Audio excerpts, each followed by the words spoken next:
Pourquoi, en tant que particulier, je devrais investir dans une des SCPI de la Française? Comme vous le savez, Julien, la Française est leader sur son marché. C'est aujourd'hui 25 milliards d'euros d'actifs sous gestion, dont une dizaine en immobilier. C'est 130 000 associés qui nous font confiance depuis plus de 40 ans. Et aujourd'hui, la Française, c'est une offre extrêmement large, tant en termes de solutions que de services. Donc travailler avec un leader, c'est toujours, de notre point de vue, plutôt rassurant. Alors justement, comment rassurer les investisseurs qui, pour la plupart, estiment que les SCPI de bureau vont souffrir dans les années à venir? Alors, c'est vrai qu'il y a eu beaucoup de questions liées notamment à l'émergence du télétravail pendant la crise du Covid, qui n'est pas achevée. Nous, ce qu'on voit à la Française, c'est que la première chose, c'est que l'immobilier de bureau reste incontournable. Aujourd'hui, l'immobilier de bureau au sein de l'immobilier d'entreprise est un segment qu'on ne peut pas ignorer. En même temps, il est vrai que l'adoption du télétravail va modifier les comportements de certains acteurs dont les entreprises font bien évidemment figure. Nous, on pense que le bureau, pour répondre à ces nouvelles attentes, devra être bien évidemment flexible, parce qu'il faut de la flexibilité pour répondre à l'attente des entreprises locataires. Il faut qu'il soit accessible. L'accessibilité va être un élément structurant pour l'avenir du bureau. Bien évidemment, il faut qu'il soit durable et connecté. Connecté au sens connecté au réseau, mais au réseau aussi, aux infrastructures numériques.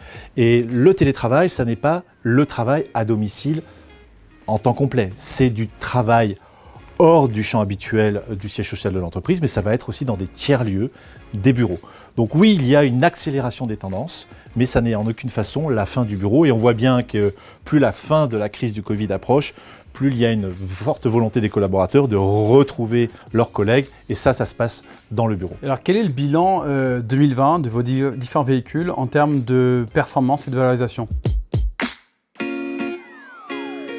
Alors en termes de performance, vous le savez, on a 3 véhicules principaux qui sont tous exposés sur des thématiques d'investissement. L'Europe avec Europimo qui aura fait plus de 4% de performance en 2020. Vous avez Épargne foncière qui est devenue la plus importante SCPI du marché avec plus de 4 milliards d'euros de capitalisation qui a fait 4,40 de performance en 2020. Et enfin, vous avez la thématique du Grand Paris avec LF Grand Paris Patrimoine qui aura réalisé 4,40 de performance en 2020. Tout ça pour vous dire que nous avons tenu au centime près les projections que nous avions faites avant le début de la crise du Covid. Ça signifie une chose, c'est que la SCPI a fait preuve de cette fameuse résistance, je dirais même résilience, que viennent chercher beaucoup d'investisseurs et de plus en plus d'investisseurs, soit dit en passant. Et les perspectives 2021?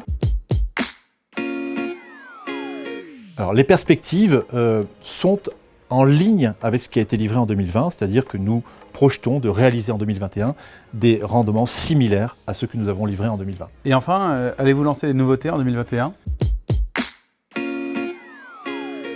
Alors effectivement, Julien, les nouveautés, elles seront de 2 ordres. Les produits, mais je reviendrai pour vous en parler plus avant très prochainement.